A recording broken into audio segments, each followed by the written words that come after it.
சென்னையில் நம்ம எங்கே போனாலும் வித்தியாசமாக தோசை கடைங்க இருக்குது. சென்னை முகப்பேர் வெஸ்ட்டில் இருக்கிற இந்த கிருஷ்ணா தோசை கடையில் 65 வெரைட்டி ஆஃப் தோசாஸ் தராங்க. இந்த கிருஷ்ணாஸ் தோசை கடை எங்கே இருக்குன்னா சென்னை முகப்பேர் வெஸ்ட்டில் நொளம்பூர் கிட்ட இருக்குங்க. எதிரில் ஒரு பிளே கிரவுண்ட் இருக்குங்க. இந்த ரெஸ்டாரண்ட்லேருந்து ரைட் சைடில் பார்க்கும்போது ஒரு 100 மீட்டரில் புழலேருந்து தாம்பரம் போகிற மதுரவாயில் பைபாஸ் தெரியுங்க. இந்த ரெஸ்டாரண்ட்டில் கிரவுண்ட் ஃப்ளோரில் நான் ஏசியும் ஃபஸ்ட் ஃப்ளோரில் ஏசி ஹாலும் இருக்குங்க. நான் இங்கே ஏசி ஹாலில் சாப்பிட வந்திருக்கேன். ஒரு நல்ல டெக்கார் அண்ட் இன்டீரியரில் இந்த ரெஸ்டாரண்ட் ரொம்ப அழகாக இருக்குது. அவங்க கொடுத்த மெனு கார்டு திறந்து பார்த்தா ரேட் எல்லாம் கொஞ்சம் அதிகமாக தான் தெரிஞ்சது. இந்த லொக்கேஷனுக்கு இந்த ரேட்ஸ் கொஞ்சம் ஹையாகவே தெரியுதுங்க. நாங்கள் 3 மெம்பர்ஸ் இந்த ரெஸ்டாரண்ட்டில் இப்போ சாப்பிட வந்திருக்கோம். நாங்கள் வந்த நேரம் லன்ச் டைம். அதனால் ஒரு மீல்ஸ், ஒரு ரவா தோசை, அதை தவிர நார்த் இந்தியன் டிஷ்ஷஸ் 2 ஆர்டர் பண்ணோம். சில்லி பேபி கார்னும் ஷேஷ்வாட் ஃப்ரைட் ரைஸும் ஆர்டர் பண்ணியிருந்தாங்க. ஆர்டர் பண்ண ஒரு 10 நிமிஷத்தில் எல்லாமே கொண்டாந்து சர்வ் பண்ணாங்க. முதல்ல சவுத் இந்தியன் மீல் கொண்டாந்து கொடுத்தாங்க. 130 ரூபாங்க இந்த மீல்ஸ். இதில் லெமன் ரைஸும் இருந்ததுங்க. வழக்கம் போல் கூட்டு, பொரியல், அப்புறம் சாம்பார், ரசம், தயிர், அது தவிர அப்பளம்ட்டு நிறைய ஐட்டங்களை கொடுத்துருக்குறாங்க.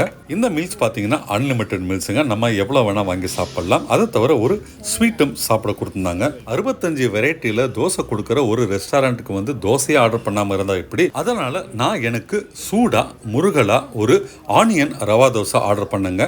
ஆர்டர் பண்ண ஒரு 10 நிமிஷத்தில் ரவா தோசையும் வந்துருச்சு. ஒரு கிறிஸ்பியான சூடான மசாலா தோசை மேலே அங்கங்கே வெங்காயத்தை கட் பண்ணி போட்டு அதன் மேலே அங்கங்கே பச்சை மிளகாயை தூவி சூப்பராக கொண்டாந்து கொடுத்தாங்க. அதுவும் ஒரு வாழை இலையில் வச்சு இந்த தோசையை எங்களுக்கு சர்வ் பண்ணாங்க. தோசைக்கு தொட்டுக்க சாம்பார், 2 வகை சட்னின்ட்டு கொண்டாந்து கொடுத்துருந்தாங்க. அந்த மத்தியான வேளையிலும் சட்னி கெடாமல் ரொம்ப ஃப்ரெஷ்ஷாகவே இருந்ததுங்க. அவங்க கொடுக்குற தக்காளி சட்னி ரொம்ப டேஸ்டியாக இருந்தது. அதே மாதிரி தேங்காய் சட்னி நல்ல ஒரு ஃப்ரெஷ்ஷாக அரைச்சி கொடுத்துருக்குறாங்க. ரொம்ப சூப்பராகவே இருந்ததுங்க. இதுக்கிடையில் நாங்கள் ஆர்டர் பண்ண ஷேஷ்வான் ஃப்ரைட் ரைஸும் சில்லி பேபி கார்னும் வந்துருச்சுங்க. ஷேஷ்வான் ஃப்ரைட் ரைஸ் ரொம்ப காரசாரமாக இருந்ததுங்க. எங்களால் ஒரு பாதி தான் சாப்பிட முடிஞ்சது. சில்லி பேபி கார்ன் நல்ல ஒரு டேஸ்ட்டில் இருந்ததுங்க.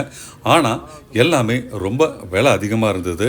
அண்ணா நகரில் கூட இந்த அளவுக்கு ரேட் அதிகமாக இல்லைங்க. அந்த அளவுக்கு ரேட்டை கொஞ்சம் அதிகமாகவே வச்சுருக்கிறாங்க. ஒருவேளை ஏசி ஹாலுக்கான சார்ஜஸாக இது கொஞ்சம் அதிகமாக இருக்கலாம். இந்த ரெஸ்டாரண்ட்டுடைய கிரவுண்ட் ஃப்ளோர் இருக்கிற நான் ஏசி ஹால்லையும் உட்காந்து தோசையை சாப்பிட்டுட்டு என்ன ரேட் ஆகுது, எத்தனை வெரைட்டின்றதை உங்களுக்கு நான் சீக்கிரமாக ஒரு ரிவ்யூ வீடியோ போடுறேன்.